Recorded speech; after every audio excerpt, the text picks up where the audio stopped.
ऐसा हराया। मुझे मालूम नहीं उनको शंकराचार्य किसने नियुक्त कर दिया। वेलकम दोस्तों, बात करेंगे सोशल मीडिया पे क्या वायरल चल रहा है। महाराष्ट्र मुंब्रा से AIMIM के टिकट पे चुनाव जीतने वाली सहर शेख ने चुनाव जीतने के बाद कहा है, अब मेरी गुजारिश है आप सबसे कि आने वाले 5 साल बाद भी जब इलेक्शंस होंगे इंशाल्लाह, आप लोगों को उस इलेक्शन में इससे भी बड़ा मुंह तोड़ जवाब उनको देना है। पूरे के पूरे मुंब्रा को ग्रीन कलर से ऐसे रंगना है कि इन लोगों को यहाँ से बुरी तरह से पछाड़ के भेजना है इंशाल्लाह।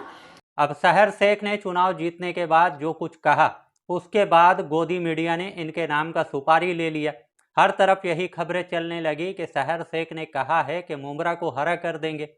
हरा कर दूंगी, इससे आपका क्या मतलब था? और जो लोग गलत फहमियां निकाल रहे हैं उनको क्या जवाब दें?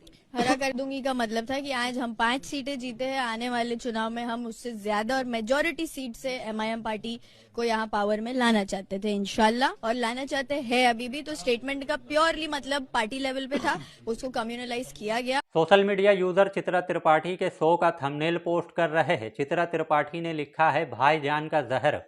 सोशल मीडिया यूजर बता रहे कि दिन रात नफरती बदबू फैलाने वाली खुशबू पांडे मुसलमानों को मारकर गोभी उगाने को कह दे, लेकिन गोदी मीडिया को फर्क नहीं पड़ता।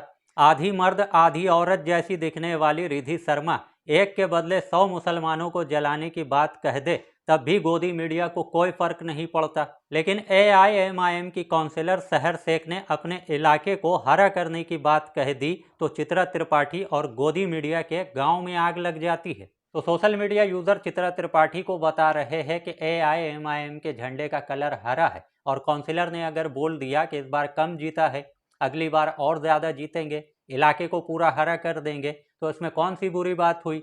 जब भाजपा चुनाव जीतती है तो पूरा भगवा हो सकता है, लेकिन एक मुस्लिम पार्टी, एक छोटी पार्टी का काउंसिलर अगर बोल रहा है इलाके को हरा कर देंगे, तो इसमें जहर फैलाने वाली बात हो जाती है। एक यूज़र ने लिखा, नीतीश राणे ने कहा था मस्जिद में घुसकर मारेंगे, तब चित्रा त्रिपाठी खामोश थी। नवनीत राणे ने कहा इस देश में रहना है तो JSR बोलना पड़ेगा, तब भी चित्रा त्रिपाठी चुप थी। बीजेपी जीते तो भगवा हो जाता है, मुस्लिम कुछ बोल दे तो इनका जहर फन मारने लगता है। उन्होंने इतनी आदत बना लिए है कि बगैर MIM की, बगैर ओवैसी के उनका दिन, उनका खाना हजम नहीं होता है।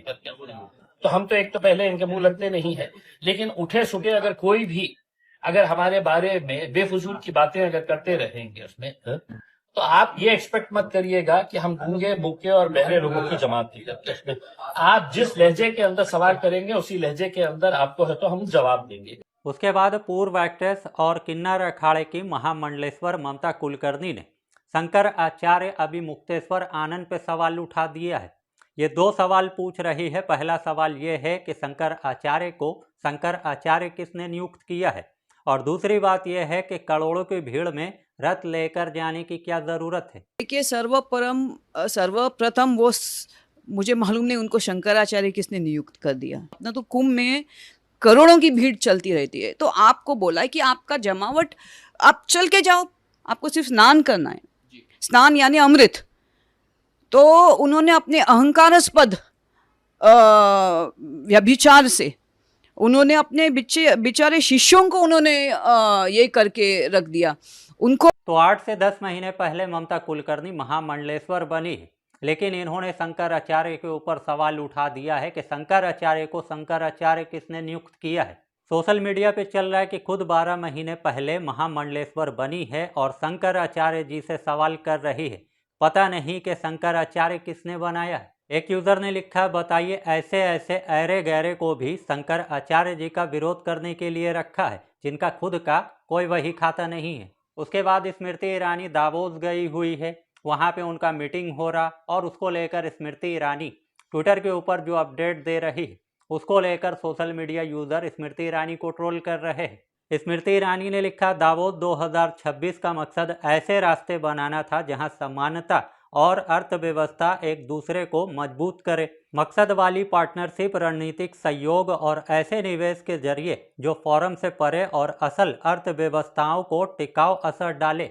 स्मृति ईरानी ने ये सारी बातें लिखी है, लेकिन social media user Smriti Irani से वही सवाल पूछ रहे हैं लिखा गया है, गजब है, एक हारी हुई मंत्री दावोस में मीटिंग अटेंड कर रही है। मैडम, आपका बिल कौन भर रहा है? क्या आप टैक्स पेयर के पैसे से घूम रही हो? बहुत गलत बात है। आपकी जगह किशोरी लाल शर्मा को होना चाहिए था। आपको याद होगा 1,19,000 वोटों से जनता ने आपको हराया है। तो जब से स्मृति ईरानी दावोस गई है और वहां से जब भी कोई ट्वीट कर रही है या फिर कोई अपडेट दे रही है, सोशल मीडिया यूजर एक ही सवाल पूछ रहे हैं कि आप अपने पैसे से घूम रही हो या फिर टैक्स पेयर के पैसे से।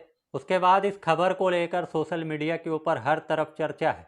केंद्र सरकार ने गणतंत्र दिवस 2026 के पूर्व संध्या पर पद्म पुरस्कार की घोषणा की। आर माधवन को उनके फिल्म और अभिनय में योगदान के लिए पद्मश्री सम्मान मिला है। उसके बाद इस खबर को लेकर सोशल मीडिया पे लोग लिखने लगे कि भाई का नाम आर माधवन है।